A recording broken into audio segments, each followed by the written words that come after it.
Hello दोस्तों, आप देख रहे हैं सीनू स्टोरी और वो भी तरुण के साथ।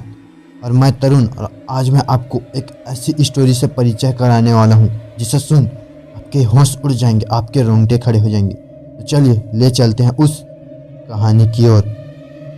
गौतम और उसकी पत्नी सुमन और उनका 2 साल का बच्चा जीवा हंसी खुशी रह रहे थे। सब कुछ ठीक चल रहा था। गौतम हर रविवार के दिन पूरा परिवार को घुमाने कहीं बाहर ले जाता था। रास्ते में एक जंगल पड़ता था। जंगल इतना घना नहीं था, लेकिन फिर भी लूटमार का डर रहता था। उसी जंगल में एक डाकुओं की टोली रहती थी। डाकुओं के सरदार का मकसद यह रहता था कि किसी की जान नहीं लेना, लेकिन उनके पास जो भी है उसमें से एक तिनका भी नहीं छोड़ना। सरदार केवल धन दौलत का लालची था। सरदार पिछले कुछ सप्ताहों से देख रहे हैं कि एक गाड़ी लेकर पूरा परिवार हर रविवार को इस जंगल से गुजरता है। आप बोलो तो उसको रुकाएं?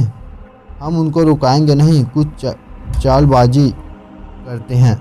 ऐसा करो, सड़क पर 5 लीटर तेल फैला दो और दूर से उन पर ध्यान रखना। फिर जब अगले रविवार को जब गौतम और उसकी बीवी बच्चा सभी घर लौट रहे थे, तभी तेल की वजह से गौतम को बाइक संभालना नहीं सका। उसने अपना नियंत्रण खो दिया और सभी गिर गए। गौतम ने उस वक्त हेलमेट नहीं लगाई थी। सर पर गहरी चोट आने के कारण वहां उसकी मौत हो गई। सुमन और उसका बच्चा किसी तरह से खड़े हुए। सुमन ने होश संभाला और गौतम के पास पहुंची, लेकिन वो तो मर चुका था। गौतम गौतम उठो करके सुमन ने चिल्लाया। सरदार को लगता है पंछी जाल में फंस गया, चलो चलते हैं। सरदार और साथी उस स्थान पर पहुंचे जहां तेल गिरा था और सुमन और वो लोग गिरे थे, उसके बच्चे लोग। सरदार की साथी लोग गौतम की तलाशी की, लेकिन गौतम की जेब से केवल 500 रुपये मिले। डाकू बोले, ऐसे तो हमको तेल भी भारी पड़ गया, अब क्या करें? एक काम करते हैं, इस बच्चे को छीन लेते हैं और शहर में ले जाके बेच देंगे।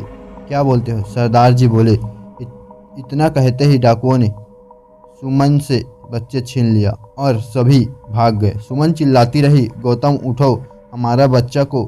सुमन को पता चल गया कि उसे मान लिया कि अभी गौतम और उसका बच्चा वापस नहीं आने वाला, तो सुमन ने वहीं घाटी से कूदकर अपनी जान दे दी। फिर 4 साल बाद एक हंसते खेलते एक जोड़ा, विनय और उसकी 8 साल महीनों की गर्भवती पत्नी पल्लवी दोनों कार से जा रहे थे। अचानक पल्लवी को पेन शुरू हो गया और वो दर्द से कराह रही थी। तभी विनय ने कार की स्पीड बढ़ा दी और जंगल के रास्ते निकल पड़ा। जंगल में प्रवेश करने से पहले विनय ने बोर्ड पर लिखा था, उसे जरूर देखा, जिसके ऊपर साफ साफ लिखा था, रात के समय इस जंगल में प्रवेश न करे। लेकिन विनय ने इस बात को नज़रअंदाज किया कि उसी रफ्तार से फिर चलता रहा। थोड़ी ही दूर पर फट करके टायर फटने का आवाज़ आया और टायर फट गया। गूगल लोकेशन से पता करके विनय ने पता लगाया कि हॉस्पिटल कुछ ही दूरी पर ही है। पल्लवी ने कहा कि आपको ध्यान रखना चाहिए था, वहाँ पर क्या लिखा था कि रात को यहाँ से नहीं आना, पर आपने बहुत दर्द, फिर भी जंगल वाले आपने इस रास्ते से ला लिया। मुझे बहुत दर्द हो रहा है, प्लीज़ कुछ कीजिए। विनय ने पल्लवी को बाहर निकाला, उसको ध्यान से पकड़ा और दोनों पैदल चलने लगे। कुछ ही कदमों की दूरी पर उनको अजीब अजीब आवाज़ें आने लगी, लेकिन दोनों खुद को सांत्वना देकर आगे बढ़े। सामने अचानक धुआं बढ़ गया और धुंधली परछाई दिखाई दी।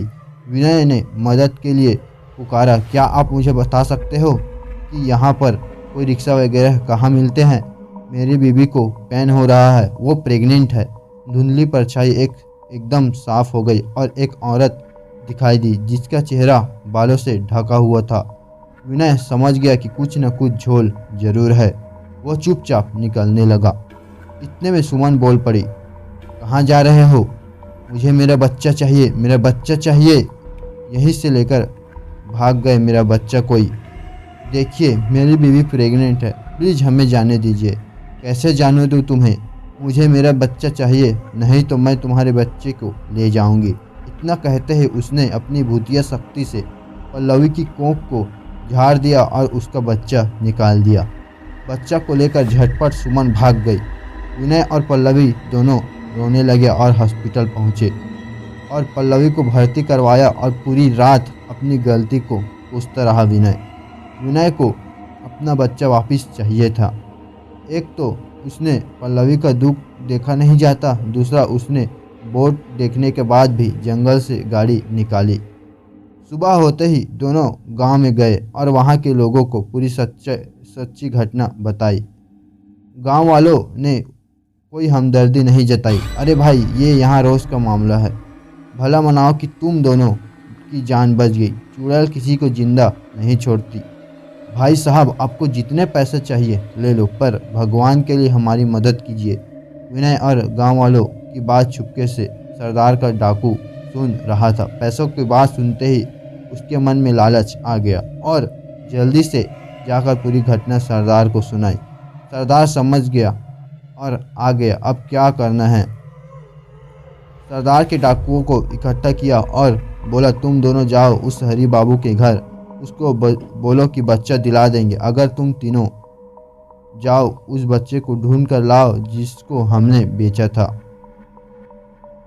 विनय ने उस डाकू को बच्चे के बदले पूरी संपत्ति देने को कहा। डाकू खुश हो गया। डाकू ने सुमन के बच्चे को पल्लवी के हाथ में पकड़ा दिया और उनके साथ चलने लगा।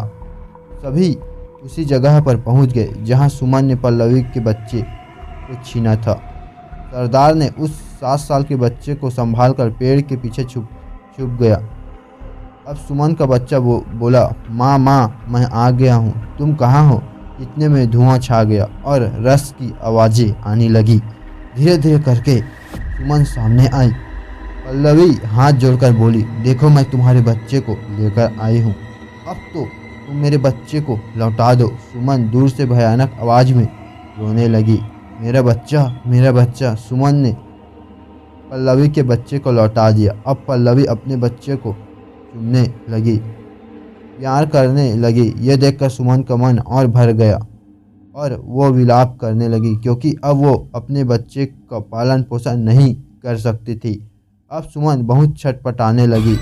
क्यों मेरे साथ ऐसा क्यों हुआ? मेरे पति को मार डाला, मेरे बच्चे को छीन लिया, क्या बिगाड़ा था? हमने किसी का पूरा परिवार उजाड़ दिया मेरा। उसके बाद इतने गुस्से में सुमन की सारी भूतिया शक्ति खुल गई। सुमन ने पीछे छुपे हुए सरदार को भांप निकाला और भांप लिया। सुमन ने एक अपनी बुरी शक्ति से उस सरदार और उसके पिल्लों को मार डाला। इतना खौफनाक दृश्य देखकर सुमन का बच्चा पल्लवी से लिपट गया। पल्लवी अब शांत हो चुकी थी, वो बस खड़े खड़े अपने बच्चे को देख रही थी। पल्लवी और विनय भी बहुत भावुक हो गए थे। पल्लवी ने कहा, तुम चिंता मत कर, तुम्हारे बेटे का ख्याल आज से मैं रखूंगी। तुम अब किसी को नुकसान मत पहुंचाना, और अगर तुम्हारा उद्देश्य पूरा हो गया हो तो तुम इस संसार के लिए हमेशा के लिए मुक्त हो जाओ। इतना कहने के बाद सुमन धीरे धीरे ओझल हो जाती है और सभी को बाय करती है। तो दोस्तों, ये रही अपनी कहानी। अगर अच्छी लगी तो प्लीज़ वीडियो को लाइक कर दीजिए, सब्सक्राइब कर दीजिए और शेयर करना बिल्कुल भी ना भूलें। तो फिर मिलते हैं अगली वीडियो में, तब तक के लिए